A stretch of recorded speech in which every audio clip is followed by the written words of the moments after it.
Bonjour les amis, bienvenue à RTV Matin. Nous sommes lundi, c'est une nouvelle semaine qui démarre. Donc gloire au Créateur pour tous ses bienfaits et vous dites un grand merci à la Nationale de l'Image du Burkina parce que grâce à elle, durant les 5 jours à venir, c'est-à-dire à partir d'aujourd'hui jusqu'à vendredi, vous aurez l'opportunité, l'immense plaisir de vous divertir, de vous éduquer, de vous informer grâce à ce programme matinal. Si votre voisin de chambre est toujours dans les bras de Morphée, faites-lui du bien, réveillez-le afin qu'il ne passe pas à côté de sa vie parce que ce matin, nous allons vous donner toutes les techniques pour être la personne que vous voulez réellement être, c'est-à-dire que nous allons vous donner la possibilité de vous offrir la vie dont vous avez toujours rêvé. Et oui, je ne vous raconte pas des blagues, ce sera en compagnie de notre coach, Monsieur Ouedraogo, Jean de Dieu, et nous allons parler de la reprogrammation mentale. Après, ce sera un entretien, un échange riche, n'en doutez pas, avec notre psychologue, Monsieur Bia Ismaël Koussé. Lui viendra nous parler de l'adoption des attitudes et des comportements citoyens grâce à la psychologie. Ces deux grands entretiens vont constituer donc les deux grands volets de ce jour sur ce plateau. Mais vous vous doutez bien que pour rester avec vous jusqu'à 7h30, il va bien nous falloir vous proposer quelques autres rubriques. Entendez pas ces autres rubriques. Donc, la une des journaux avec Valérie Bazier de la RTB. Nous aurons les informations sportives avec Jean-Modeste Ouedraogo du service des sports de la RTB. Et puis le proverbe et l'astuce du jour vous seront livrés par moi-même avec un grand plaisir.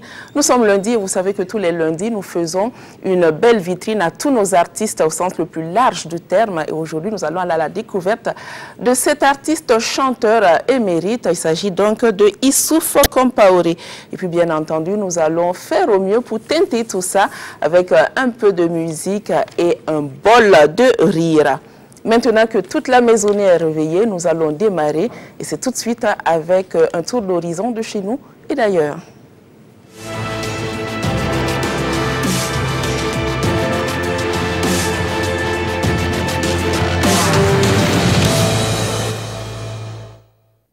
Alors, je suis très contente parce que je retrouve toute l'équipe de RTV Matin. Je retrouve mon collègue Choco, Valérie Bazier. Bonjour Valérie. Ouais, bonjour Cynthia. Comment ça va? Oui, ça va bien. Et ce week-end? Ouais, je pense que le social a remporté. Hein. Ah oui, malheureusement, le social... a toujours remporté d'ailleurs le week-end. Ouais. Il faut aller saluer les baptêmes, il faut aller au mariage, etc. Voilà. Ben voilà, mais ça fait partie de notre vie. L'homme est un être social. Alors, nous allons faire un tour d'horizon des différents journaux de la place. Et puis, on va commencer avec ta permission et celle de la régie avec Sidoya. Effectivement, la une du journal de tous les Burkinabés, Sidoya. Salon international du textile africain, CITA 2017. C'est parti donc pour la 4e édition du 18 au 25 novembre. Et déjà, la cérémonie d'ouverture à laquelle a pris part le président du Faso, la voix de ceux qui célèbrent la mode africaine s'élève pour plaider une introduction du Faso d'Anfani en milieu scolaire. Autre article à la une du journal, après 4 jours de travaux, les rideaux des états généraux de la jeunesse sont tombés. Les recommandations qui en ressortent ainsi que les points saillants de la cérémonie de clôture présidée par le chef de l'État, Brock Christian Kaboré, à lire dans les colonnes du journal. Et également UACO 2017 dans une autre manchette du journal. Débuté donc le 16 novembre dernier, les 6e universités africaines de la communication de Ouagadougou a également refermé ses portes samedi dernier en présence du haut représentant du président du Faso, Chérif Si. Le point également avec votre journal. Enfin, une actualité qui suscite encore un émoi généralisé à travers le monde. Le commerce d'êtres humains en Libye, la bêtise humaine, titre le journal. C'est à lire dans son édito. Et puis on va poursuivre avec aujourd'hui au Faso. Effectivement, Blaise sort de son silence à la une du journal aujourd'hui au Faso. Et c'est la toute première prise de parole publique depuis son éviction du pouvoir en 2014 sous pression populaire. Et c'est une sortie qui vient en guise de répondre aux accusations de connivence avec les groupes djihadistes sahéliens dont il fait l'objet. Ainsi, l'ex-président du Faso botte en touche son devoir de réserve absolue dans un communiqué rapporté par le journal. Toujours à la une de ce journal aujourd'hui au Faso, parlant toujours de djihadistes, hier, était-il encore sur Kwame Nkrumah? C'est là la question qu'on se posait lorsque des tirs se sont fait entendre sur ce lieu de villégiature nocturne pour les Ouaralais, comme l'indique le journal vers 21h. Et ce n'était pas une attaque terroriste, informe le journal. Mais que s'est-il donc passé réellement à lire dans les colonnes du journal? Autre titre du journal, on a marché à Yako pour demander la libération de Gilbert Diendéré. C'est le même son de cloche à la une du journal Le Quotidien qui précise la doléance des manifestants jugés ou libérés Diendéré. Le journal vous invite donc à revivre cette journée de marche avec les partisans du général.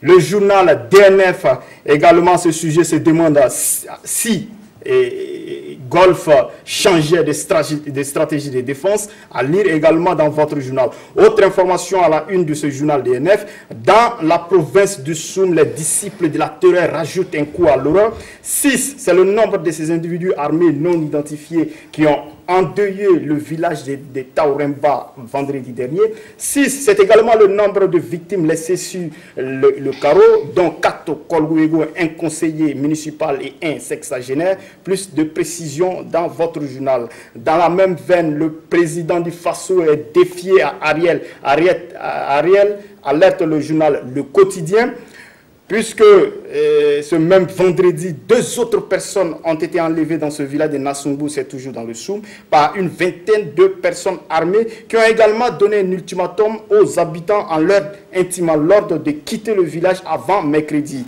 Plus de précision dans votre journal. Enfin, 430 milliards par an.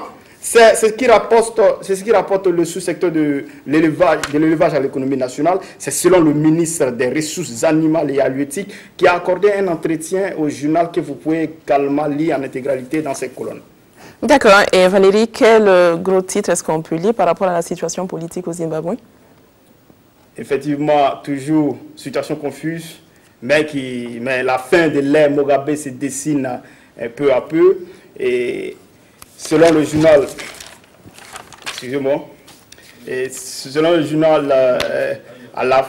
au lendemain des manifestations de masse pour soutenir le coup de force de la soldatesque, une réunion urgente de son parti, la ZANU-PF, l'a exclu de cette formation politique, lui et son épouse.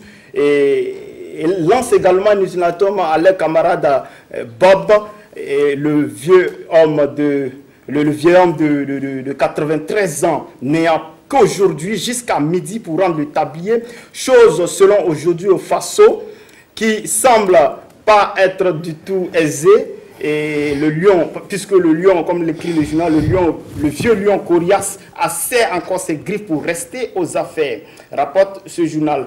Et selon le journal, quand un chef d'État a le dos au mur, il s'est fait soit bête, soit fou, mais Mugabe n'était ni l'un ni l'autre dans son speech à la télévision hier nuit. Alors le roué Mugabe suscitait, et ce jusqu'à quand, à lire également dans les colonnes de votre journal. Page noire pour boucler, le monde politique en deuil. Issouf Ouedraogo, ancien premier ministre et ex-ministre des Affaires étrangères, a tiré sa révérence. Je vous retrouve à 7 h. Voilà, et nous aussi avec un immense plaisir. On te retrouve sur ce plateau à partir de 7 h. Tu as parlé de ni fou ni bête, mais nous on va être un peu bêtes dans cette émission, on va rigoler, ça va être un peu une sorte de bol d'air. C'est le moment de vous livrer l'astuce du jour. Valérie, à tout à l'heure. Okay, merci.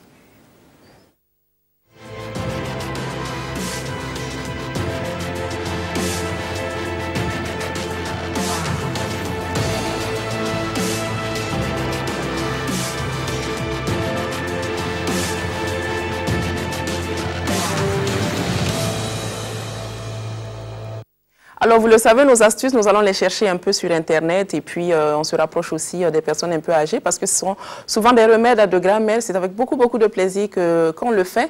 Et cette astuce, moi, je l'ai dénichée sur Internet. Quand je suis tombée là-dessus, je me suis dit, bingo, ça va faire plaisir à plus d'une personne. Comment nettoyer et désodoriser facilement votre huile de friture? Alors, il y avait plusieurs possibilités. Moi, j'en ai retenu 3 parce que j'estime que c'est les 3 les plus utilisées et celles-là qui ont plus d'effet.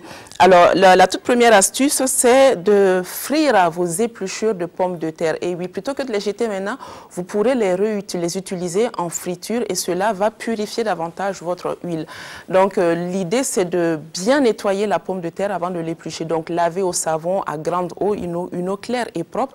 Recueillez donc ces épluchures et puis, une fois que vous avez utilisé votre huile de friture, venez frire ces épluchures-là. Donc, ça viendra purifier votre huile. La deuxième astuce, c'est le blanc d'œuf cru. Alors, il faut chauffer l'huile. Une fois qu'elle est chaude, vous y mettez un blanc d'œuf cuit.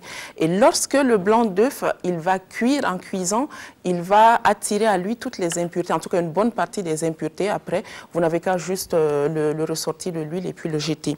Et puis, la troisième et dernière astuce, c'est de chauffer, mais à grande température, votre huile. Une fois que vous voyez les premières apparitions donc, de fumée au-dessus de l'huile, vous pouvez éteindre votre feu, couper donc votre feu, et puis jeter un morceau de pain humide, un morceau de pain humide. C'est important qu'il soit humide. À quelques minutes, le pain va absorber donc ces impuretés-là contenues dans l'huile. Et puis après, vous pouvez filtrer. Et puis bon, voilà, vous avez de l'huile toute neuve pour un nouvel usage.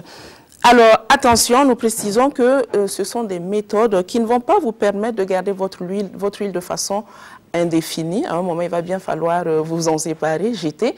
Et il est conseillé d'utiliser l'huile en moyenne 4 fois si l'huile n'a pas noirci. Parce que si au bout de 2 ou 3 fois l'huile a noirci, ben, il faut vous en débarrasser tout simplement. Et par rapport à l'odeur, c'est juste quelques branches de persil séchées que vous jetez dans l'huile quelques heures et puis après vous retirez. Et cela permet donc d'avoir une bonne odeur. Voilà, bon appétit à vous. Nous allons maintenant nous intéresser à ce que je vous disais en introduction, comment changer sa vie, comment faire de nous ce que nous avons envie d'être, ce dont nous avons toujours rêvé. Vous savez que la science a beaucoup progressé, mais le système nerveux reste quand même une grosse énigme pour les hommes que nous sommes.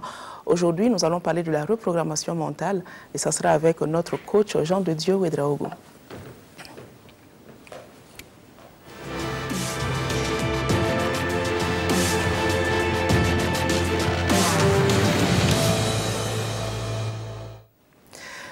Coach Jean de Dieu Ouedraogo, il est là, il est à mes côtés, vous le connaissez, il est là tous les lundis pour nous parler, nous donner donc quelques solutions par rapport à une thématique choisie ensemble avec lui et la production bien entendu. Il est coach formateur certifié, il est docteur en pharmacie, il est directeur fondateur de l'Institut de coaching Univers. Et ce matin, nous allons parler de pourquoi reprogrammer son mental. Bonjour coach.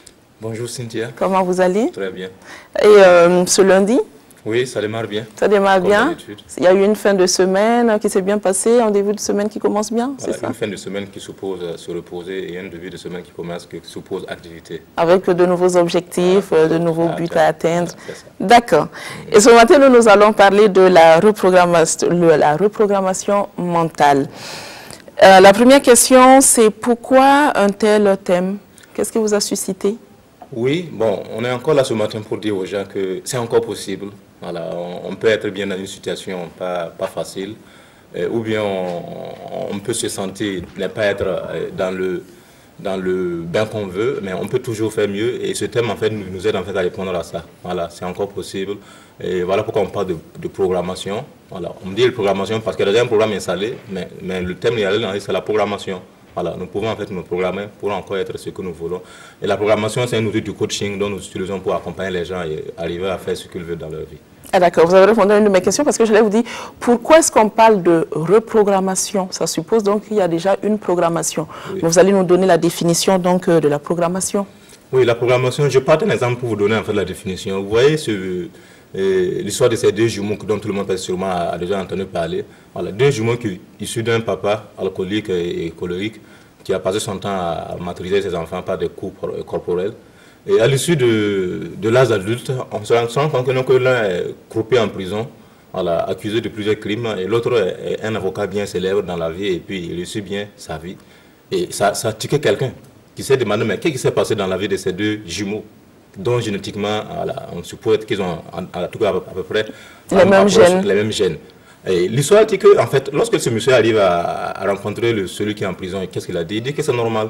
Voilà, il a issu d'un papa alcoolique, colérique aussi criminel, donc c'est normal qu'il se retrouve un jour en prison et que c'est un fait naturel. Donc il répète les mêmes cas. Voilà, il part voir l'avocat qui brille dans le pays, et c'est une histoire américaine, ça existe, c'est vrai, c'est une réalité. Lui dit c'est normal aussi parce que, bon, issu d'un papa alcoolique et colérique criminel, il fallait de soi que non, que lui change le paradigme pour que ses enfants n'aient pas la même situation. Donc lui, il a cassé la chaîne. Il a cassé la chaîne. Donc vous voyez que chacun avait raison dans sa logique. Maintenant, qu'est-ce qui a changé? Ce qui a changé, en fait, c'est la schématisation des événements.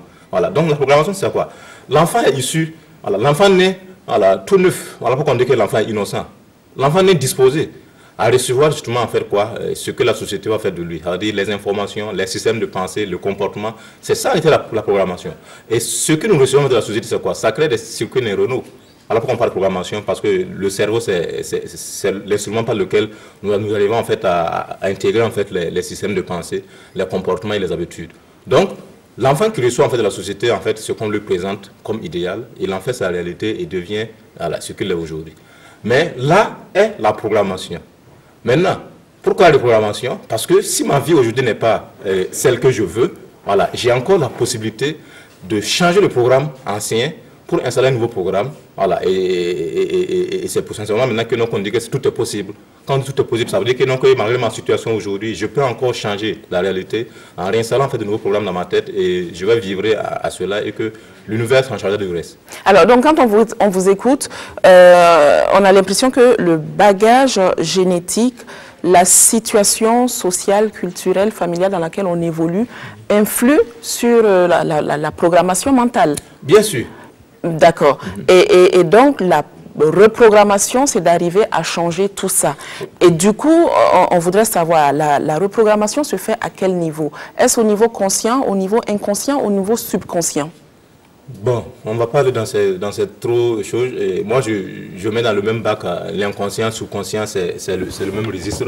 C'est-à-dire que, en fait, je disais la fois passée avec votre collègue ici, oui. Si on dit un lion, c'est pas sûr que je puisse dévancer l'animatrice à la porte, mais c'est pas aussi évident que ce soit un acte conscient. Parce que, mais pourquoi l'acte est inconscient? Parce qu'en fait, on dit que l'inconscient en fait nous gouverne à 98%. Mais l'inconscient, c'est ce qui se passe sans qu'on ait le contrôle, voilà, conscient. Sans, voilà, je peux décider de boire du café, ça c'est un acte conscient. Mais lorsque j'ai une réaction en fait qui sort de mon contrôle, c'est un acte inconscient. Et on nous dit que non, que l'inconscient nous contrôle jusqu'à 98%. Et c'est quoi l'inconscient? L'inconscient, c'est tous les programmes qu'on a intégrés et qui est là dormant, mais qui contrôle en fait toutes nos actions maintenant en veille. Donc, je peux dire que non, qu'en fait, les programmes que nous avons installés en nous, c'est ce qui concerne en fait, l'inconscient ou le subconscient dans une mesure. D'accord. Et en quoi consiste la reprogrammation mentale? Oui, cela consiste en fait à d'abord accepter, à faire face à sa situation, voilà, se dire en fait, je suis malade, voilà, on a dit que je souffre de telle maladie, et c'est un fait, je sens la douleur. Mais ce n'est pas ma réalité. Ce que je suis, c'est autre chose que ça. Là, c'est un exemple que vous nous donnez pour la maladie. Parce que ça peut être quelqu'un qui n'est pas malade, qui n'aime simplement pas sa vie. Voilà, qui n'aime pas sa vie. C'est-à-dire que je parle du fait que j'ai une situation dont je suis conscient. Je suis conscient. Et j'aime dire refuser. Mais je n'admets pas que c'est ma réalité. Voilà, je suis mieux que ça. Voilà. À partir de ce moment-là, maintenant, on va commencer à intégrer en fait d'autres notions. Voilà. On peut s'aider par la parole en disant, par exemple, j'ai pris le cas de la maladie, je suis bien portant. Et se sentir bien portant, et s'imaginer ce que se passe si on est bien portant. Et on peut aussi s'accompagner en fait de visuel.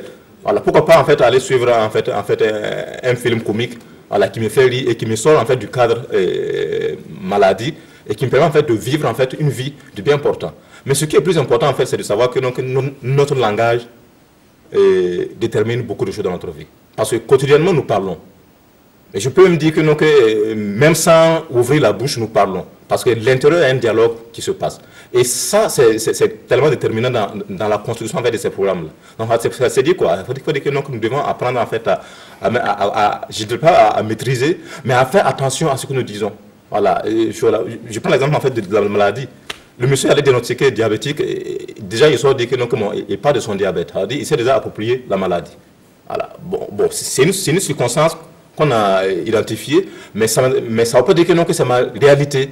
Voilà, je peux changer la réalité déjà en fait en essayant en fait de dire que cela ne me convient pas, ou bien je refuse tout carrément en fait la situation et je m'oriente maintenant vers une autre direction qui est quoi, qui est la santé.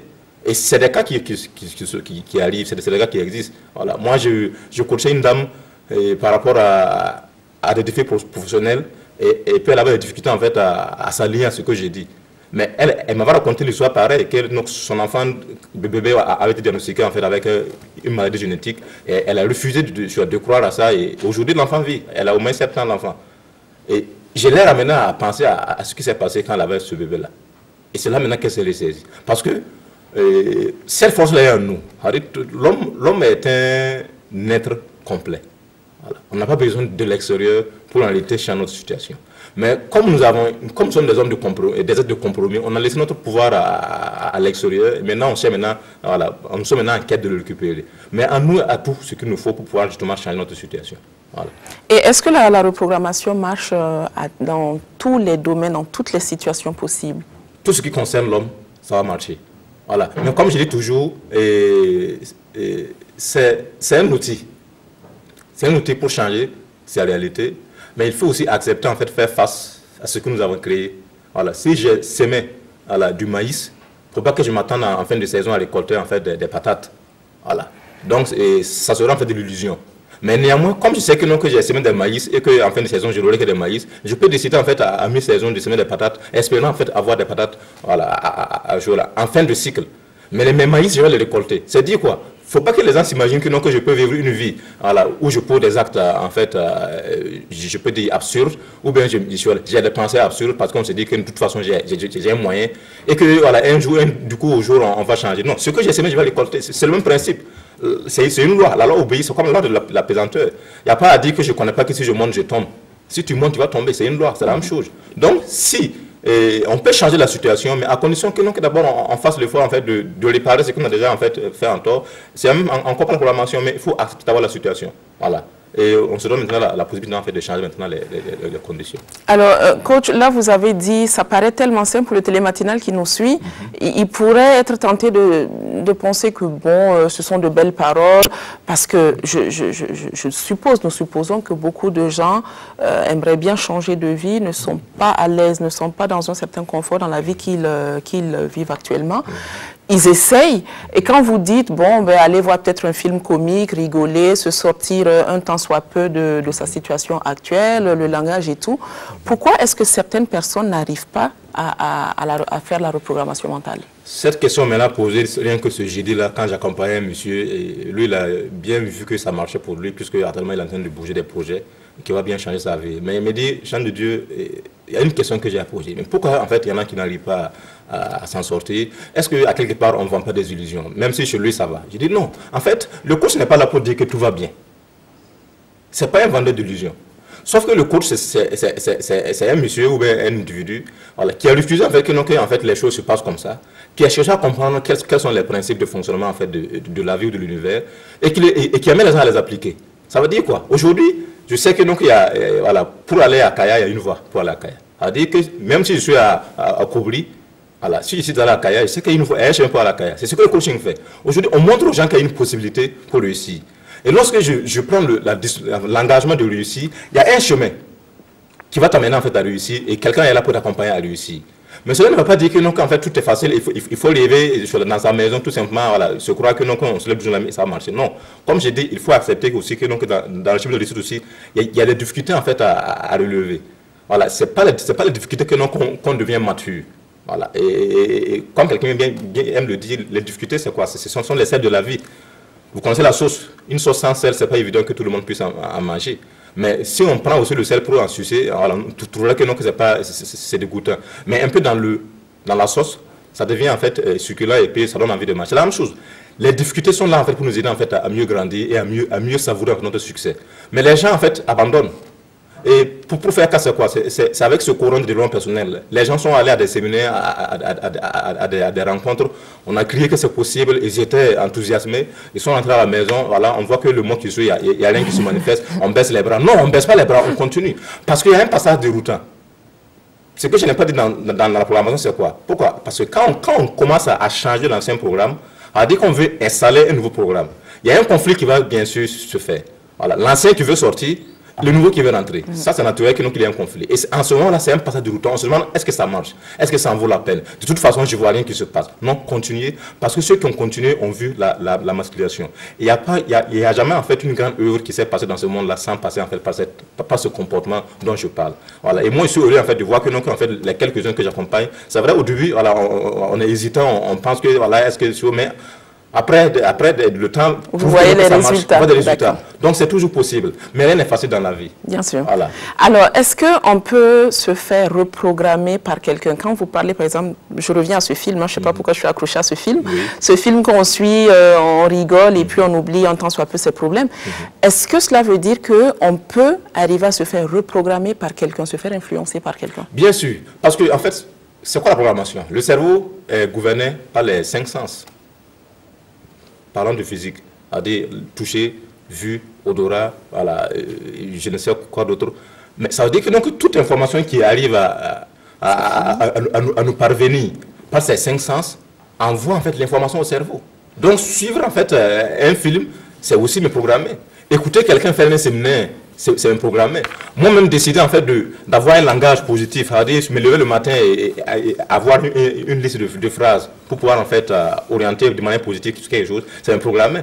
Écouter en fait un audio, c'est me programmer. Donc tout ce qui concourt en fait à influencer le cerveau, c'est un canal d'information qui nous parviennent et ces informations vont s'intégrer dans nos circuits de pensée. Ça va être notre réalité. Tout simplement.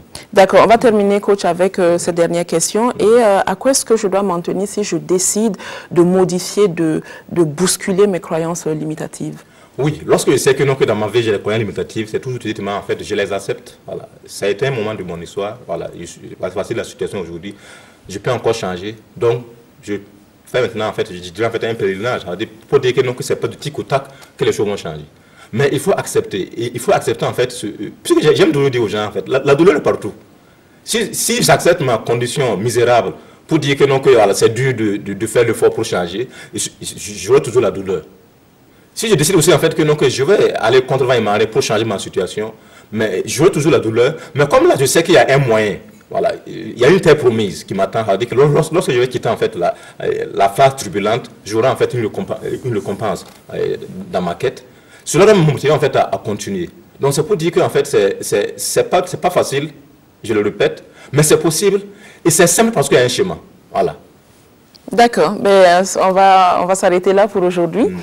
Et un rappel pour ceux qui viennent de nous prendre en marche, on vient donc de parler de la reprogrammation mentale avec le coach Jean de Dieu Ouedraogo.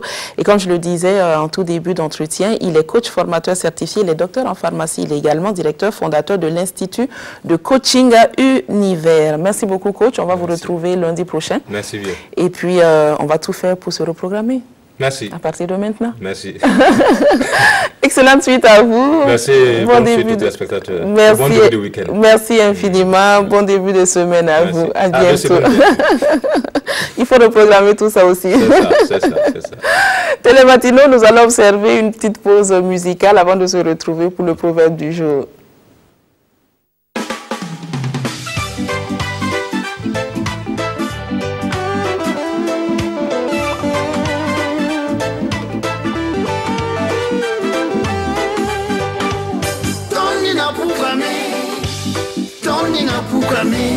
Gam gam kalete gam tune Tony na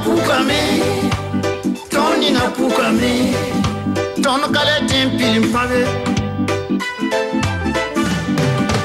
Jeunesse burkinabé Pugini tilera untolong Yane la vité Yum pisi la sakurana Ya bwine bwela ton panye Ton yeta tukujili Tatukujil tukonurdi Antiqantitiyena ne parla kamba Antiqantitiyena ne ruramba Antiqantitiyena ne pukdo kamba Antiqantitiyena ne remdamba Yeti ton kamba dat bib gan ko Yeti ton kam dat bib sos ko Titon zarzarat be moi Tony na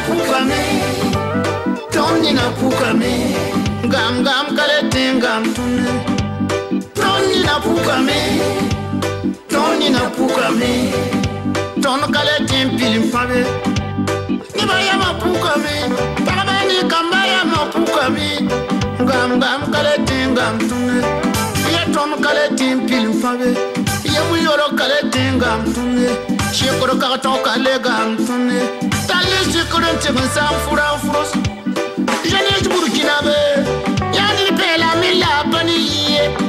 Ishana yakator shoba, kayakada jagatani ya nire, kayakada jagata jumpa majigre, yamki da mimma gambalambale, rio yakator shoba, yom pishi la jakrana, ya vune vula yampaye.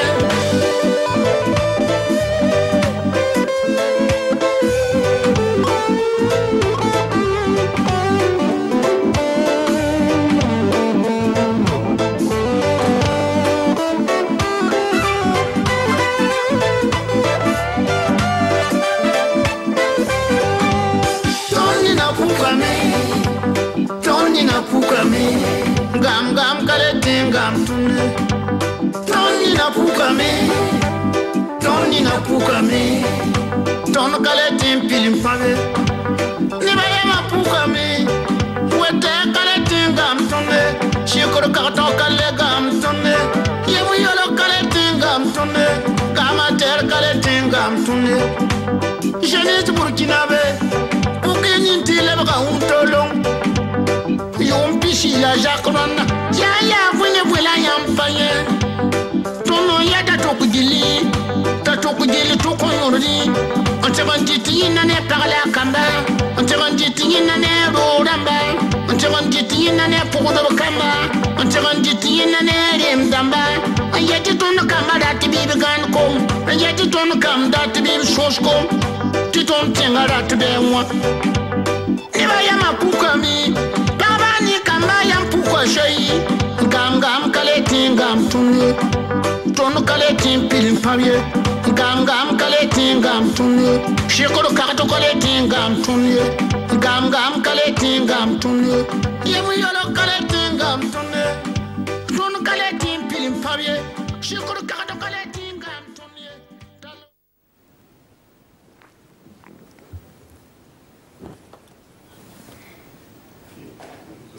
Merci de vous informer sur la nationale de l'image. C'est votre émission quotidienne RTB Matin et nous allons découvrir ensemble maintenant le proverbe du jour.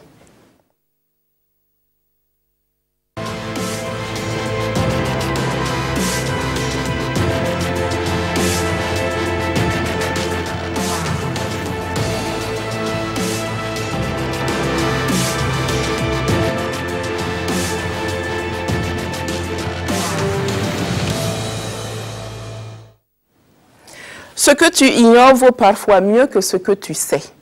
Ce que tu ignores vaut parfois mieux que ce que tu sais. Eh bien, moi, je pense que c'est une simple façon de dire qu'il y a des secrets tellement lourds à porter qu'il vaudrait mieux tout simplement n'avoir pas été au courant de leur existence. Voilà. Comme quoi, l'ignorance n'a pas que de mauvais côtés. Nous allons maintenant poursuivre avec le deuxième entretien de ce jour, deuxième entretien sur ce plateau, et c'est notre rubrique Société.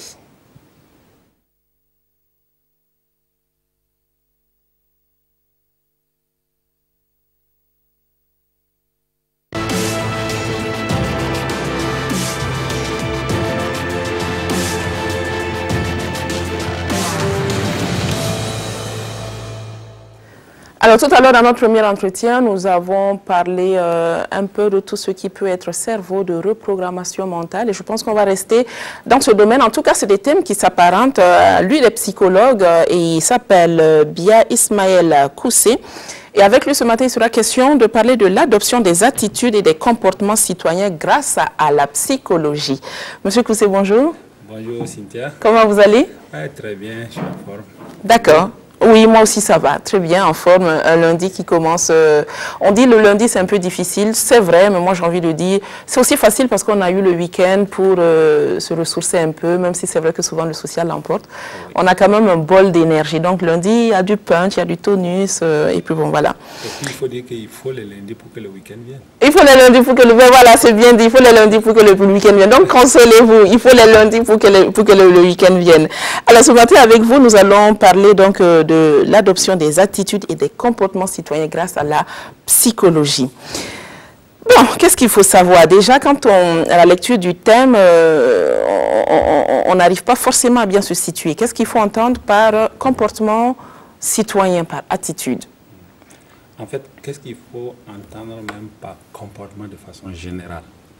Parce que je pense qu'à une émission, je pense que c'était la première émission, on avait défini la psychologie comme la science du comportement par excellence. Parce que c'est la seule science qui étudie le comportement. C'est-à-dire qui a comme objet d'étude le comportement. Et pourtant, aujourd'hui, on se rend compte que dans notre société d'aujourd'hui, il y a beaucoup de questions ou il y a beaucoup de problématiques qui relèvent en fait du comportement. Et vraiment, la psychologie est cette discipline-là qu'il est temps en fait d'interpeller. Et les psychologues ont leur mot à dire parce qu'on a quand même assez de bagages, assez d'outils pour accompagner tout ce qui est changement de comportement ou comprendre pourquoi un comportement s'installe. Et donc, vous devez vraiment avoir du pain sur la planche parce que autant de citoyens nous sommes, autant de comportements divers nous avons. Exact. Et M. Koussé, qu'est-ce qui explique le fait que de plus en plus, dans nos sociétés actuelles, on a des comportements, j'ai envie de dire, pas forcément catholiques, de citoyens? Oui. Cynthia, il faut dire que en fait, le comportement est complexe. Il faut savoir comment se met un comportement, pourquoi un comportement se met en place. En fait, un comportement, c'est en fait une réaction par rapport à quelque chose qu'on attend d'un individu ou de quelqu'un. Donc, nous sommes dans une société où les normes ne font qu'évoluer. Les normes ne sont pas statiques, les principes évoluent, les normes, chaque jour on a comme de nouvelles règles, etc. Donc la société est vraiment en mutation. Donc, pourtant, un comportement, qu'il soit citoyen ou qu'il soit autre, en fait, on attend une réaction de quelqu'un par rapport à quelque chose. Mais chaque fois que ces normes évoluent, il va sans dire que cela va perturber un peu comment on appelle ça, la réaction des individus par rapport à ce pourquoi on voudrait qu'ils se comportent de telle ou telle manière. Donc, je prends un exemple très simple, par exemple en circulation. Ben, si par exemple vous empruntez chaque jour une voie, et il se trouve que, je ne sais pas, le lendemain ou un jour, vous voyez peut-être que un panneau a changé, il y a un panneau qui est apparu, peut-être vous ne le connaissez pas, vous ne connaissez pas qu'est-ce que ça veut dire. Ben, vous allez peut-être enfreindre une règle de la circulation, mais vous ne savez pas. Donc ça veut dire que, par exemple, vous avez l'habitude de passer, il y avait comme des normes qui étaient là, que vous respectez, mais qu'il y a changement par exemple dans ces normes-là. Donc votre attitude, par rapport à ces nouvelles normes-là, ben, il y a comme un comportement anti, ou anti-citoyen, ou en tout cas anti-respect. Donc, ce qui peut expliquer qu'aujourd'hui, la société est vraiment en mutation. Et l'individu n'est pas forcément, c'est pas un individu qui est né pour violer les règles. L'individu, en fait, plusieurs raisons expliquent pourquoi un comportement n'est pas acquis ou pourquoi on n'observe pas un comportement. D'accord. Alors, M. Koussé, donc cela veut dire que nos comportements sont influencés par notre société, notre environnement, le lieu dans lequel nous évoluons. Oui. Et du coup, tout changement de comportement négatif n'est pas forcément volontaire. Exact. D'accord. D'accord. Alors, comment se fait la modification de comportement des individus en société? Il faut dire que la modification des comportements des individus en société, ça se fait grâce à plusieurs facteurs. D'abord, ça se fait à travers ce qu'on appelle en psychologie les représentations sociales. Ça veut dire qu'un individu se comporte par rapport à une situation en fonction de qu'est-ce que la personne se représente de cette situation. Je vous prends un exemple simple, le respect du drapeau national. Ça veut dire que si le drapeau incarne une valeur suprême, ça veut dire que si je suis en train de passer quelque part, qu'on est en train de monter les couleurs, automatiquement je m'arrête. Parce que pour moi, le drapeau, c'est un symbole, c'est quelque chose qui est vraiment au-dessus de tout. Mais si le drapeau ne représente rien pour moi, c'est-à-dire si on ne m'a pas appris à respecter mon drapeau, ben, je peux être en train de passer et puis ben, ça ne me dit rien. Donc, il y a les représentations sociales que les individus se donnent par rapport à ça. Je vous arrête à ce niveau avant de vous laisser continuer pour ne pas perdre ma question. Est-ce que cela veut dire que chacun à une échelle différente joue un peu le rôle du psychologue? Parce que pour l'enfant, par exemple, qui, comme vous le dites, hein, pour la montée de drapeau, on l'avait en cours, je pense que ça s'appelle cours civique, non, à l'école, voilà. Oui, on monte le drapeau, on arrête et ça me fait un peu sourire parce qu'à l'époque, peu importe le mouvement que tu fais, dès que tu entends l'hymne national, tu te bloques et puis, bref. Et donc, mais ça, c'est des choses, c'est des éducateurs ou en famille, les parents qui inculquent ces valeurs aux enfants. Donc, est-ce que ça veut dire que chacun, à un certain niveau, joue le rôle du psychologue? Bien sûr. Vous parlez tantôt des parents. C'est pas seulement, il y a les parents, il y a la société, ça veut dire il y a les adultes, il y a le système éducatif, il y a, je sais pas, il y a l'État. C'est-à-dire que toutes ces structures interviennent quand même pour, j'allais dire, apporter, pour normaliser un peu ce qui est attendu des individus. Donc, je reviens toujours à l'exemple du drapeau, par exemple. Ça veut dire que si, en fait, au niveau de la famille, au niveau de l'école, au niveau des autorités étatiques, le drapeau est vu comme vraiment un symbole suprême, vraiment par excellence. Ça fait que, automatiquement, ça veut dire que dans notre subconscient, il va se former, en fait, comment on appelle ça, des attitudes, il va se former des pensées, des réactions qui vont nous amener chaque fois que nous serons en face du drapeau-là, d'avoir... donc ça devient une sorte de réflexe. Réflexe, exact. Ça devient mécanique. Ça devient, oui, ça devient mécanique, mais il faut faire attention parce qu'il y a des moments où on régresse un peu dans ça. C'est ça qui fait que parfois vous constatez que dans certaines situations, les gens ne respectent pas, par exemple, je sais pas, les feux de circulation, etc. On peut régresser, mais lorsque, en fait, c'est bien travaillé, lorsque, comment on appelle ça, l'éducation est bien structurée, lorsque les messages sont clairs, ça fait que l'individu est structuré de telle sorte que ça devient quelque chose, effectivement, de réflexe. D'accord. On va donc poursuivre avec le deuxième point.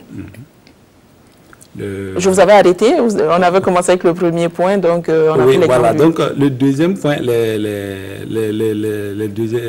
deuxième groupe de facteurs en fait, qui peut influencer en fait, la modification des comportements, en fait c'est un lot, ça veut dire que c'est les émotions, les pensées et puis, comment on appelle ça, l'action des gens. Ça veut dire qu'on peut agir sur les émotions des gens, de telle sorte que les gens sont amenés à prendre conscience et à agir.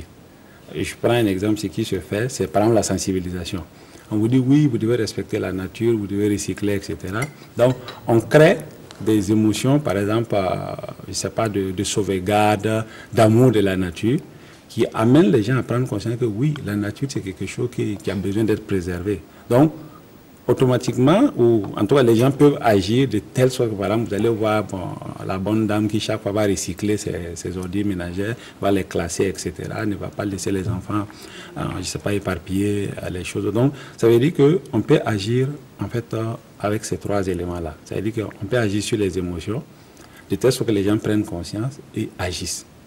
Mais, pendant longtemps, on s'est rendu compte que... Parce que ça, c'est des stratégies que les communicateurs utilisent la plupart du temps.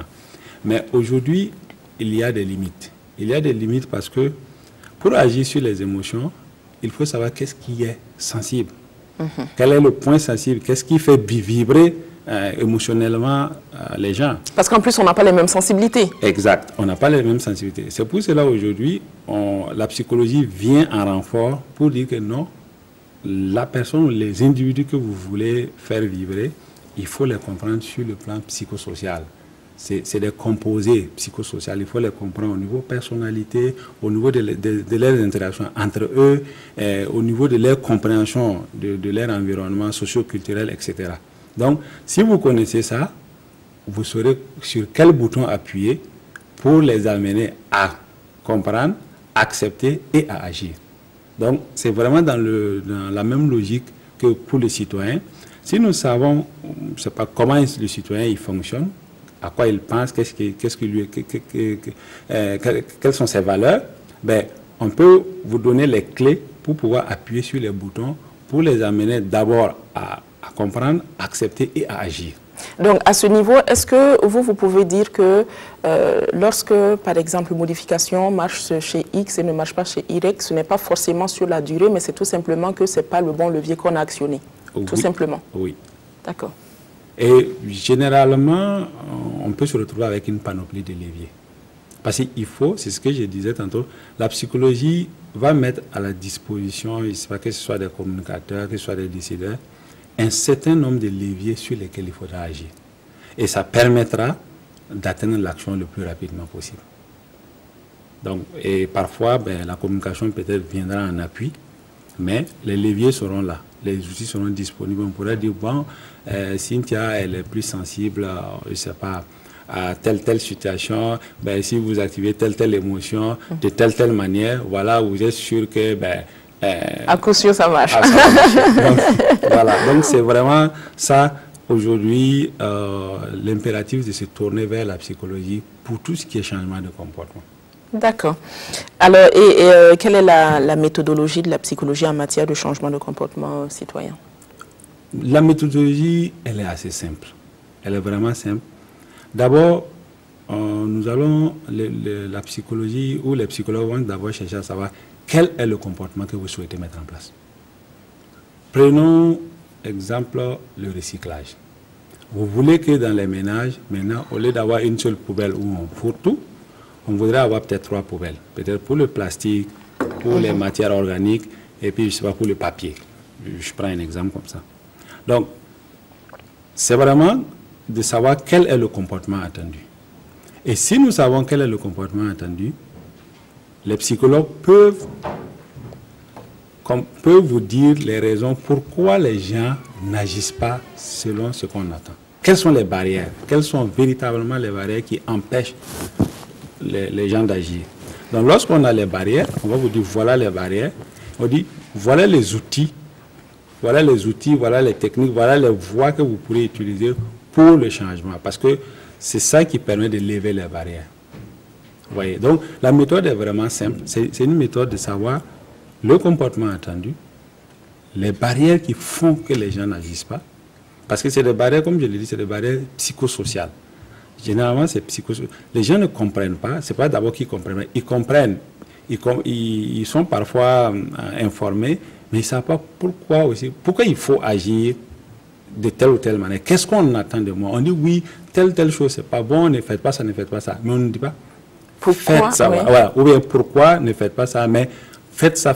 Parce qu'aujourd'hui, il faut aller vers un peu de montrer ce qui doit être fait et non ce qui ne doit pas être fait. Ça veut dire que de dire, voilà, vous devez recycler de telle manière, vous ne devez pas brûler le feu, mais vous devez respecter le feu de telle manière. On ne va pas dire non, il ne faut pas brûler le feu, mais il faut respecter le feu de telle manière. C'est vrai que vous, les psychologues, vous n'aimez pas du tout ce qui est négatif, on le dit. Hein. Oui. Plutôt que de passer par la phrase négative, il faut toujours s'arranger pour tourner pour que ce soit une phrase à la limite affirmative. Oui. Voilà, donc ne brûle pas le feu, on ne le dira pas comme ça, on dira respecte le feu. Oui. D'accord. Arrête-toi 2 mètres avant la lumière, attends que le feu soit vert, etc. C'est ça, parce que lorsque vous négativez, en fait, on n'a pas d'objectif. Dans le négatif. Dans le négatif, c'est statique. On n'a rien à faire. On dit, ne faites pas. Pourtant, dans l'affirmatif, c'est l'action.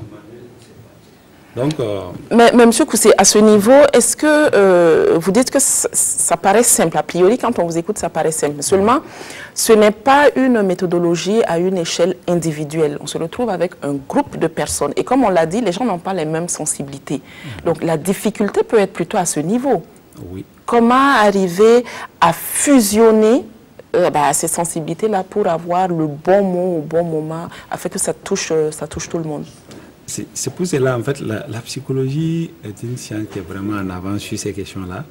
Et la psychologie sociale notamment. Il y a aujourd'hui beaucoup d'outils, surtout des théories, des concepts. et qui sont déjà élaborés pour chaque situation. Je prends surtout dans le domaine du changement de comportement où vraiment c'est un champ qui a été assez étudié. Donc ça fait qu'aujourd'hui, si nous voulons un changement de comportement dans un domaine, nous savons quels sont les outils, quelles sont les théories qui ont déjà travaillé sur ça, quels sont les outils qui ont été mis en place, quelles sont les méthodologies utilisées. C'est déjà quelque chose, c'est ça, il dit, c'est des outils qui sont déjà là. Donc on n'a plus besoin de réinventer la roue. Donc ce qui fait qu'il suffit, comme je l'ai dit, qu'on approche les psychologues pour leur dire, ben, nous on voudrait que les citoyens, je ne sais pas, respectent le feu.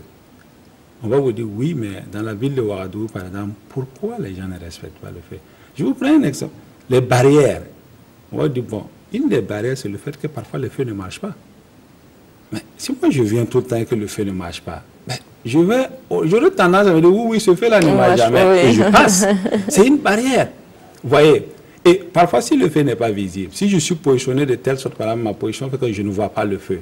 Donc, il y a un certain nombre de barrières et on ne travaille pas sur les barrières. Tant que les barrières ne sont pas levées, vous ne pouvez rien. Vous avez beau sensibiliser les gens et on dit, mais je n'ai pas autre option, je n'ai pas d'autre choix que, par exemple.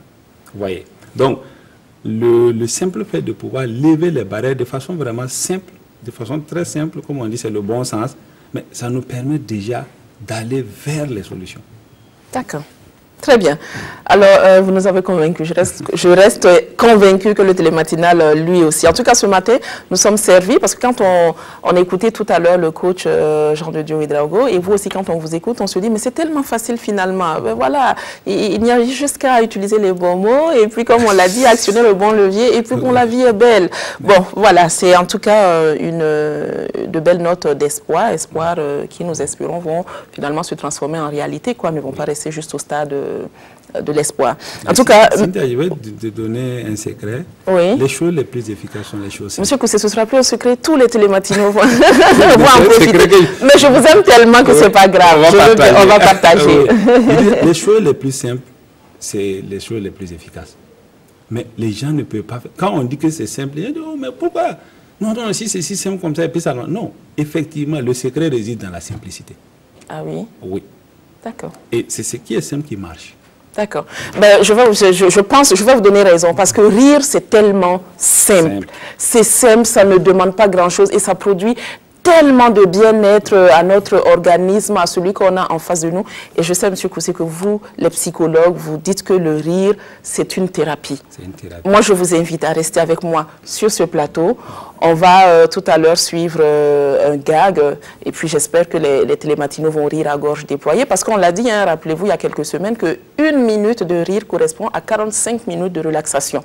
Voilà. Mais avant de passer le gag, on rappelle donc avec M. Koussé Bia Ismaël, psychologue, nous avons parlé de l'adoption des attitudes et des comportements citoyens grâce à la psychologie. Merci infiniment à vous, M. Koussé. Vous restez avec moi pour qu'on rigole ensemble. Merci bien.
Voilà, nous espérons que vous avez pu rire à gorge déployée. Même si vous n'aviez pas envie de rire, il faut rire quand même parce que c'est bien pour la santé.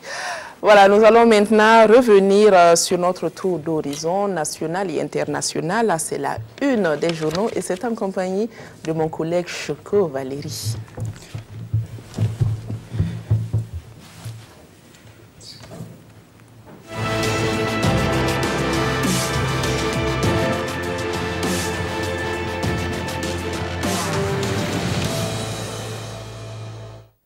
Alors, Valérie, est-ce qu'on a un complément d'information? Oui, on a un dernier quotidien, l'Express du Faso. Ben, bravo, bravo à toi. Bon, avant d'en arriver à l'Express du Faso, on va commencer avec Sidoya. Effectivement, à la une de Sidoya, Salon international du textile africain, c'est à la une de Sidoya. CITA 2017, c'est parti pour la 4e édition du 18 au 25. Déjà à la cérémonie d'ouverture à laquelle a pris part le président du Faso, des voix s'élèvent déjà parmi ceux qui célèbrent la mode africaine pour plaider pour une introduction du Faso d'Anfani en milieu scolaire, titre le journal. Autre article à la une du journal. Après 4 jours de travaux, les rideaux des états généraux de la jeunesse sont tombés. Les recommandations qui en ressortent aussi, ainsi que les points saillants de la cérémonie de clôture présidée par le chef de l'État, Roch-Marc Christian Kaboré, à lire dans les colonnes de votre journal. UACO 2017, dans une autre manchette du journal Sidoya, débuté le 16 novembre 2017, les 10e universités africaines de la communication de Ouagadougou a également refermé ses portes samedi dernier en présence du haut représentant du président du Faso, Chérif Sy. Le journal vous fait le point. Enfin, une actualité qui suscite encore un émoi généralisé à travers le monde.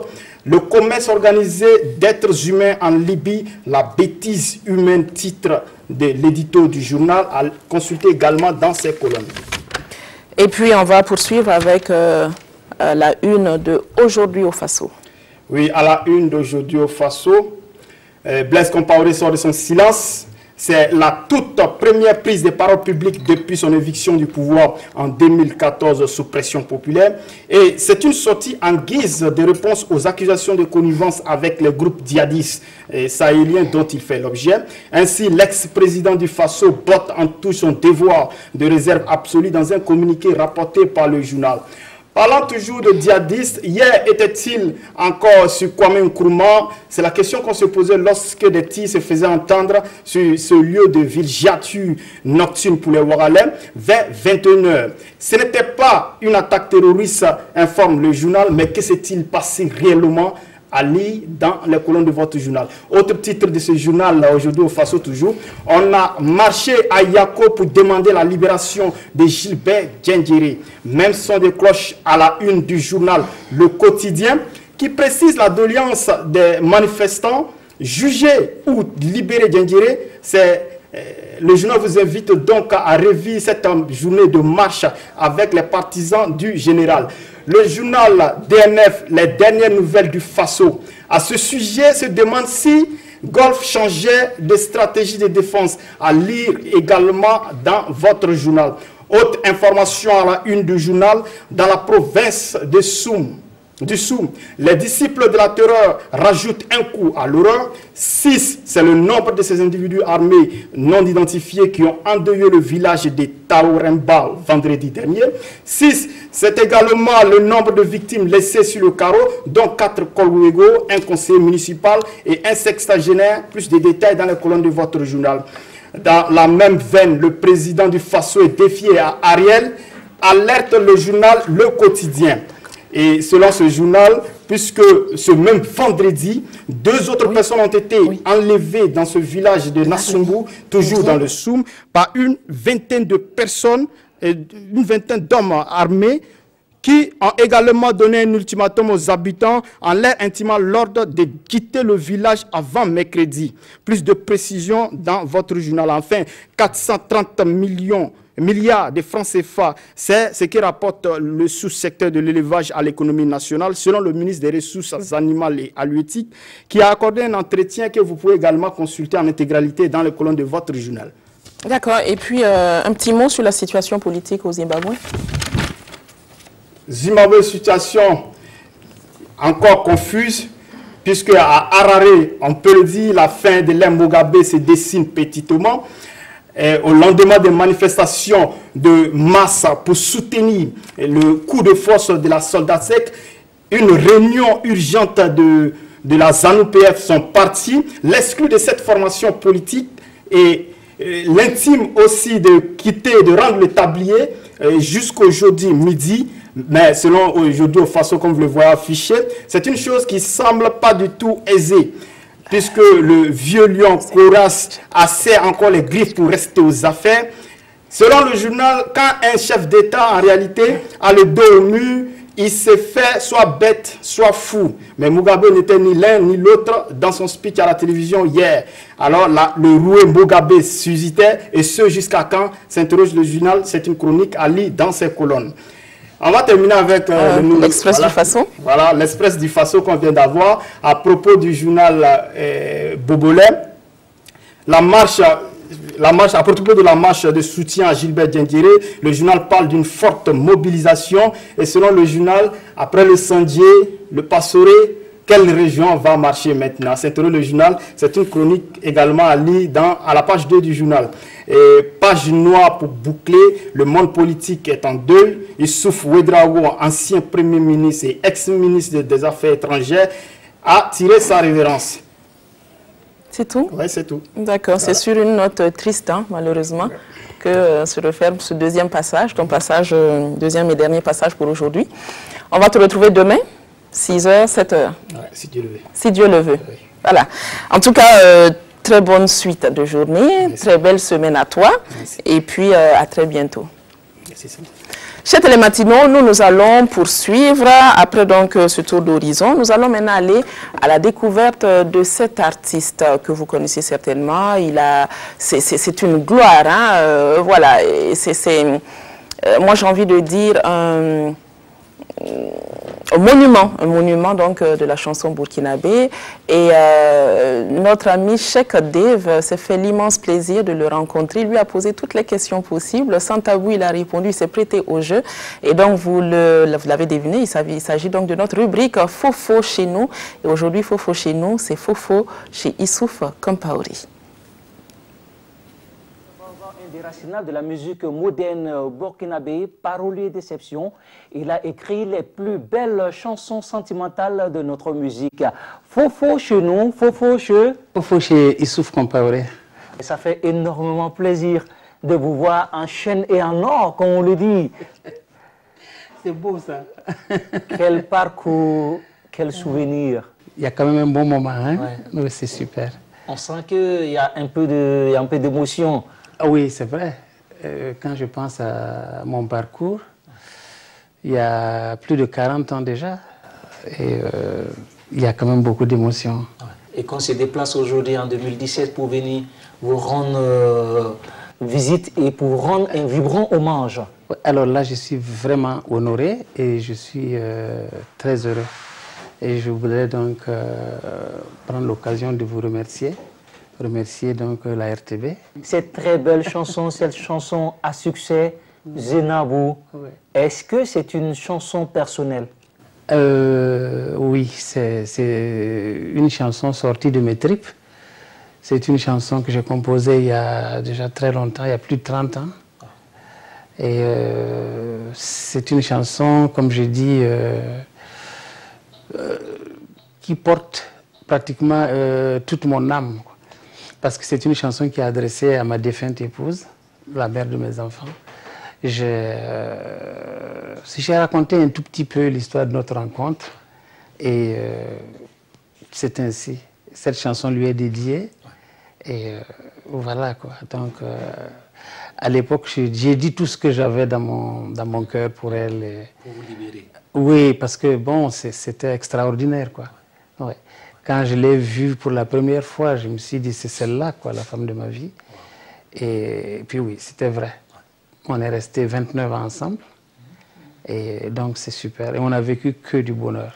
Donc, c'est extraordinaire. Donc, aujourd'hui, plus qu'à l'époque, quand je la composais, cette chanson, il y avait beaucoup d'intérêt pour moi. Ouais. On découvre une autre valeur de toi, la reconnaissance. Ah, ça c'est extrêmement important. Je crois que quelqu'un m'a dit un jour, si tu sais dire bonjour et merci, eh ben, ta vie sera formidable. Je crois que c'est important. Et je crois que toute la vie, c'est comme ça. Quand quelqu'un vous fait du bien, n'oubliez jamais. Ma défunte maman me disait chaque fois, si quelqu'un vous fait du mal pendant 100 jours et qu'il vous fait du bien une seule journée, si vous vous rappelez de tout le mal qu'il vous a fait pendant les 100 jours, n'oubliez surtout pas la journée exceptionnelle où cette personne vous a fait du bien. Je crois que c'est important. Oui, ça nous aide effectivement à devenir et à rester humain. Pour la nostalgie, mais aussi pour cette nouvelle génération, je pense à Likman. Oui, c'est vrai. Une reprise magistrale, mais aussi avec votre futuriste. Oui, ça vous fait quoi aujourd'hui, étant un baobab de la musique burkinabé, que la nouvelle génération vient tirer juste un peu de votre bonheur? Mais c'est ça le plaisir, justement. Quand on fait un métier, et pendant si longtemps, et quand on voit des jeunes qui viennent à vous et qui vous disent « Tonton, vous avez une chanson qui me plaît bien, que je veux reprendre », c'est une sorte de reconnaissance à votre endroit. Et ça m'a fait très plaisir. Bon, il y a beaucoup qui sont passés. Bon, je peux aussi vous dire qu'autour de ça, il y a quelque chose de très important. Moi, je suis très exigeant. Et il y a, oui, je suis très exigeant. Il y a beaucoup de jeunes qui sont venus et qui ont voulu chanter. Vous êtes perfectionniste. Bon, j'essaye en tout cas. Ah oui.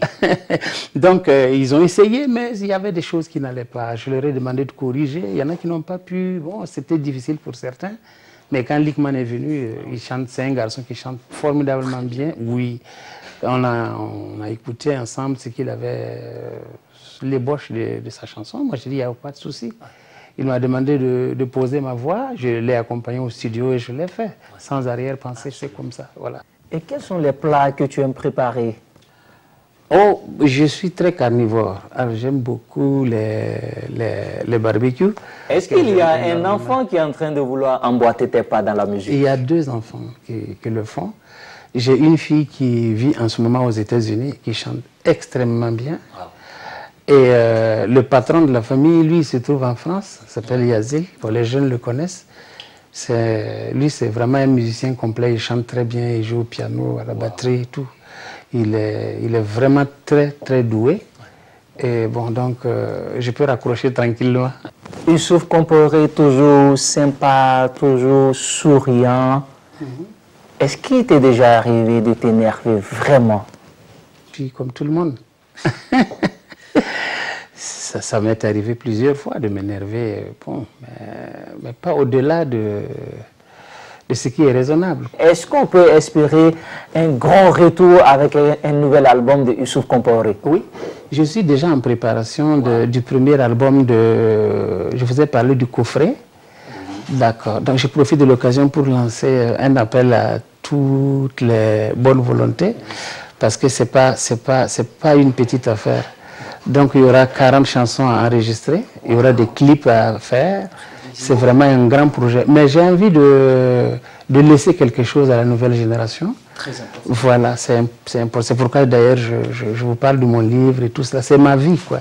Je pense que ce matin, nous allons partager ce grand bonheur, mais avec la vraie version, la version originale de cette très belle chanson, Zenabo. Voilà. Le titre de la chanson, c'est bel et bien? Oui, Zenabo. Voilà.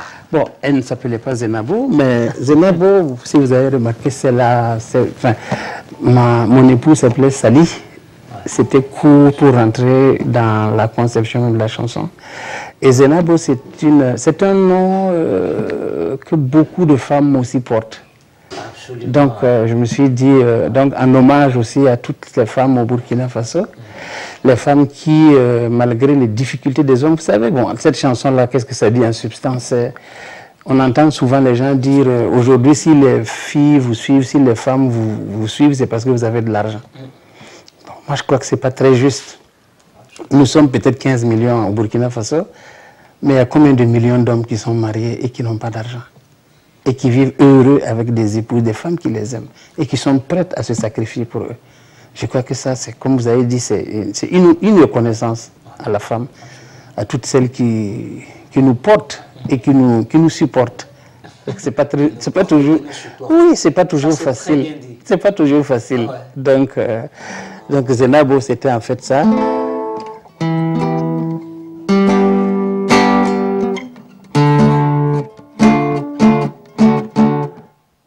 Ok, on peut y aller? Oui.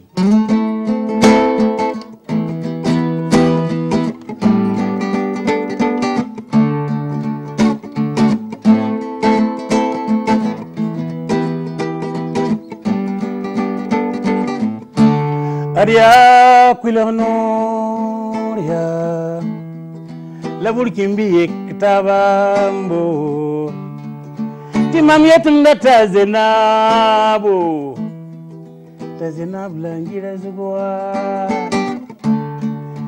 Thompson Nankini Yenda Kanamya Ayelena Yegwamkaye Lasanya Yoba Gwamya Rena Gwampa Gum Lele Timamwenum Nuzomara Yere Mbo Nantor Sazenabon Pousse Armam ya non Sabazenabo Sanan Belrofie Armam Bawayaka Kwa da Zenabo Mameng Tum Larenda Ribi Komporf Lelelelelele Wen Sambu Mefu Konkonge La Yela Taba ya Zenabo Yene Wen Lamita Tazenabi Yetire Kayele Marka Tiraka Ligrisata Membasa. Est-ce que Youssouf Komporé a connu la vraie galère? Parce qu'on vous voit toujours à être très souriant, bien habillé, séduisant. Oui. Bon, je n'ai pas connu vraiment la galère, mais je n'ai pas toujours eu ce que je voulais. Mais j'ai souffert. Quand on n'est pas issu de parents aisés, ce n'est pas toujours facile. Et moi, j'ai choisi plus tard un métier très, très difficile qui était la musique. À l'époque, personne ne donnait 100 francs pour la peau d'un artiste, hein, en haute volta à l'époque. Quand tu disais, tu allais à quelque part, tu leur disais, on te demande quel travail tu fais, tu dis non, je fais de la musique. On dit oui, mais après ça, c'est quoi ton vrai travail? Vous comprenez ce que ça veut dire? C'était ça l'esprit. À quoi penses-tu avant de dormir? De toute façon, bon, actuellement, comme je dis, je suis veuf depuis une dizaine d'années maintenant. Donc, je pense beaucoup à la famille. J'ai des enfants, j'ai des petits-enfants qui viennent tout le temps ici. Et je crois que moi, ce qui a été ma vie, c'est Dieu d'abord, ma famille ensuite, et le travail après. Donc, je pense beaucoup à ma famille. Est-ce qu'il y a des anecdotes, sinon une anecdote, en tout cas, nous allons finir avec ça, nous allons beaucoup rire, quelque chose qui vous a vraiment marqué, qui vous a vraiment fait marrer? Alors, dans ma carrière, il y a tout un lot. Énormément. Oui, mais je me rappelle une particulièrement qui fait rire les gens. En 1977, Denis Sylvain Mozac nous a fait partir à Niamey pour aller donner des spectacles. Et quand nous sommes arrivés, le spectacle a été extraordinaire. Wow. Et j'ai particulièrement réussi et tous les jours, on avait du monde à la maison, plein de gens et tout. Et puis on devait rentrer. Bon, nous on est venu par avion, c'est vrai, mais bon, c'était juste, on avait pris des billets parce qu'on était très en retard pour arriver à temps pour les spectacles. Mais au retour, on devait partir par la route. On n'avait pas, bon, on a eu de l'argent, mais c'était pas suffisant pour reprendre les avions, pour revenir. Et on devait rentrer par la route. Maintenant, tous les fans étaient là pour nous accompagner à l'aéroport.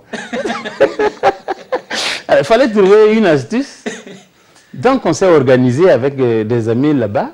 Ils nous ont accompagnés jusqu'à l'aéroport, on les a salués. Et quand ils sont partis, on nous a pris avec une voiture et on s'est couché à l'intérieur pour qu'on nous amène jusque sur la route. Là, on a pris la transafricaine à l'époque. Donc, durant tout le trajet, Je ne faisais que me marrer. Absolument. Je me suis marré parce qu'on est revenu par la route, par la transafricaine à l'époque, mais ça faisait rire. On nous a déposés donc hors de la ville, on a attendu le car là-bas parce qu'on avait payé nos billets déjà. Nous sommes pratiquement à la fin de notre entretien. Fofo, chez nous. Fofo, chez Issouf Compaoré. On va finir musicalement. Ok. Dis-lui que je l'attends derrière cette colline pour lui dire adieu. De ma main toucher son corps pour la dernière fois. Je sais bien qu'elle m'aime et qu'elle veut bien m'épouser. Mais son père ne veut pas d'un homme comme moi. D'après lui, notre monde est différent. Mais dis-lui que je l'attends. Si elle veut bien me voir pour la dernière fois, avant que je m'en aille, qu'elle vienne seulement ce soir. Voilà, nous espérons que ce quart d'heure en compagnie donc de l'artiste chanteur Issouf Compaoré vous aurait fait le plus grand plaisir. En tout cas, moi je pense que sa chanson Zenabo, c'est un intemporel. C'est une chanson qui a défié, qui va défier encore le temps. Et puis voilà, nous acheminons tout doucement, mais sûrement vers la fin de cette émission. Mais ce serait condamnable pour nous de la terminer sans vous donner l'actualité sportive. Et tout de suite, c'est en compagnie de Jean-Modeste Ouedraogo du service des sports de la RTV.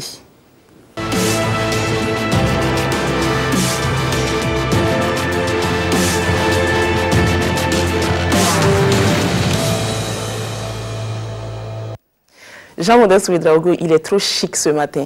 Lundi, il est chic comme ça. Je ne sais pas ce que ça va donner vendredi. Jean-Modeste, comment tu vas? Oui, ça va bien, Cynthia.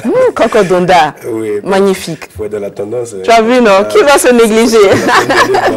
Vous m'avez damé le pion, donc je dis, ben, il faut que je sois à la hauteur. Mais écoute, tu nous as même dépassé. Tu es plus qu'à la hauteur. Ok, merci. Alors, ce matin, on va donner quelques informations rapidement aux télématinaux, des informations sportives. Oui, effectivement, vous avez raison. On jouait la 6e journée donc, du Faso Foot et il y avait un choc entre le RCK et l'Étoile Filante de Ouagadougou.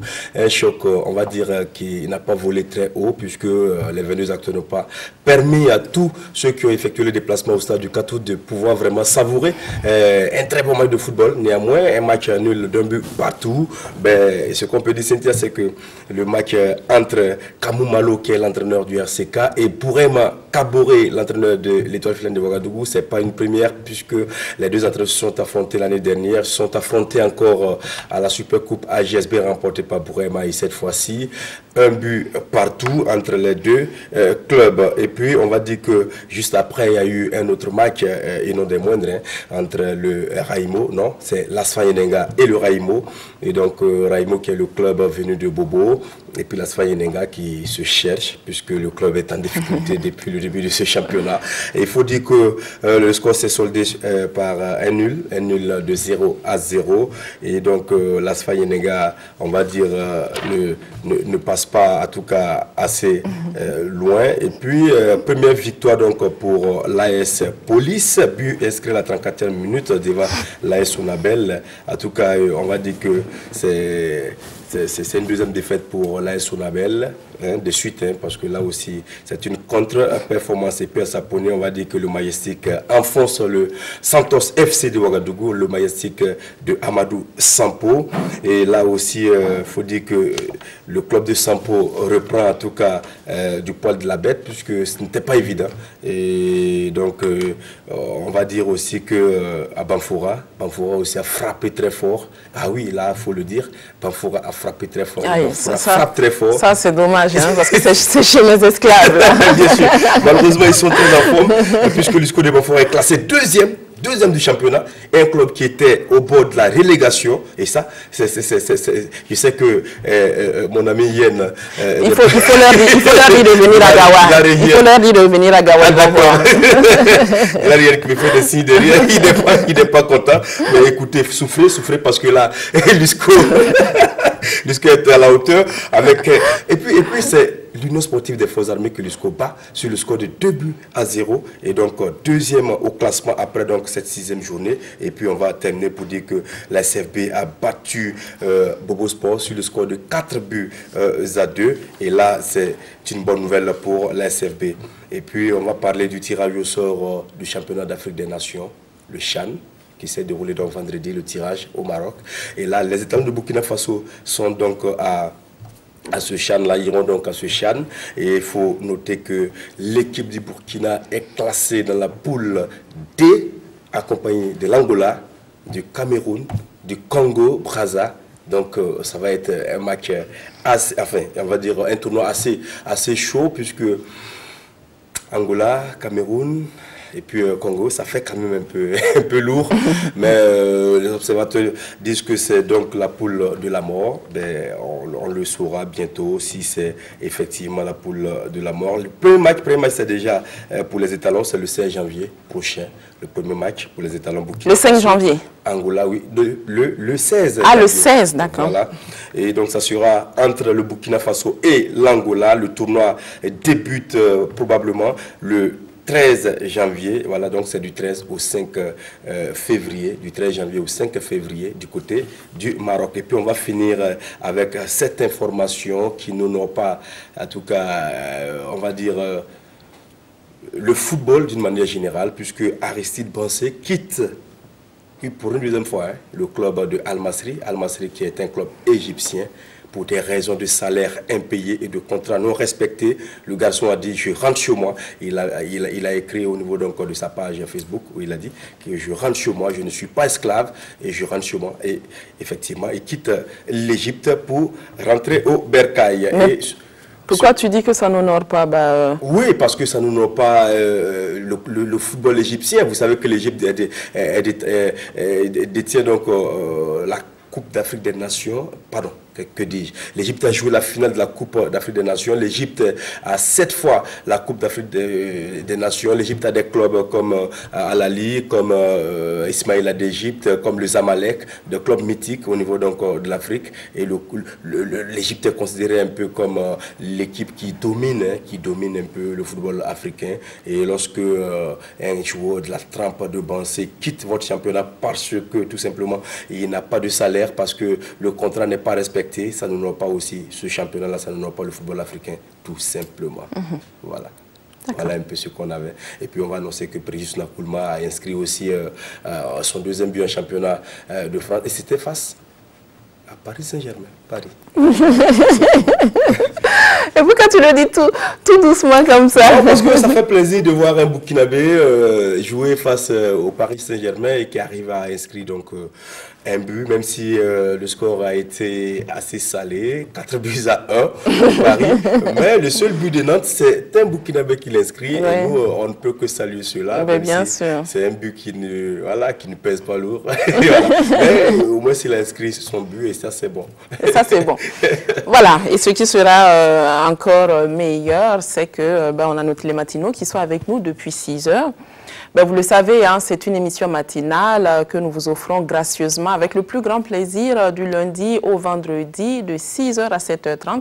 Mais déjà à partir de 5h30, toi ça va te faire plaisir. Hein, nous avons la rubrique sportive avec l'équipe de sport pour tous à qui nous disons bonjour. Hein, ils viennent et puis ils nous font faire quelques mouvements, quelques exercices physiques pour bien commencer, démarrer la journée. En tout cas, Modeste, merci beaucoup à toi. Merci Cynthia. On va se retrouver vendredi. Vendredi, probablement, oui, vendredi on sera là parce que c'est un rendez-vous qui nous fait plaisir et chaque fois qu'on est sollicité, on est là. Ben voilà. Et nous aussi, ça nous fait plaisir de vous offrir cette plage-là. Vous en profitez un peu trop, mais bon, on va dire que c'est en famille, on est en famille. Voilà, mais déjà ce soir, après le JT de 20h, on aura l'occasion d'avoir... À partir de 21h, on va revenir sur le match des étalons. Avec des images à l'appui. Avec des images à l'appui, on va revenir sur le championnat long et en large. Et donc, on aura toutes les informations. Et puis, n'oubliez pas votre rubrique Écho des pros ce soir. On aura beaucoup de nouvelles. Écho des pros, à quelle heure? C'est juste après, pendant le magazine, mais ça va tourner autour de 21h30 par là. D'accord, ben voilà, donc le rendez-vous est pris. Programmez ça dans votre tête. Hein. Merci beaucoup à toi, Jean Modeste. On se dit à vendredi avec les téléspectateurs, mais nous, on se voit tout à l'heure après cette émission. Tout à fait, on bonne prend suite. Un petit café, Alors, chers télématinaux, nous sommes à la fin de votre matinale de ce jour. Si vous avez aimé cette émission sous son angle technique, eh bien, tant mieux. Alors, il faut savoir que pour ce résultat, il eût fallu avoir à la production Tontiflore, à la réalisation Jean-Paul Djigem Koudré et puis Saint-Poré Moussa qui a été mon chef plateau ce matin. Et puis bien sûr, nous allons également remercier tous les autres techniciens spécialistes de la caméra, du son, de la lumière, de la décoration, du maquillage et j'en passe. Et puis en rappel, pour ce numéro, nous avons parlé ce matin avec le coach Jean de Dieu Ouedraogo de la reprogrammation mentale. Avec notre psychologue, M. Bia Ismaël Koussé, nous avons parlé de l'adoption des attitudes et des comportements citoyens grâce à la psychologie. Le proverbe du jour nous dit « Ce que tu ignores vaut parfois mieux que ce que tu sais ». On se retrouve demain à partir de 6h pour la prise antenne réelle dans ce studio, mais à partir de 5h30, vous pourrez déjà vous mettre en tenue de sport pour faire quelques exercices physiques avec notre équipe de sport pour tous.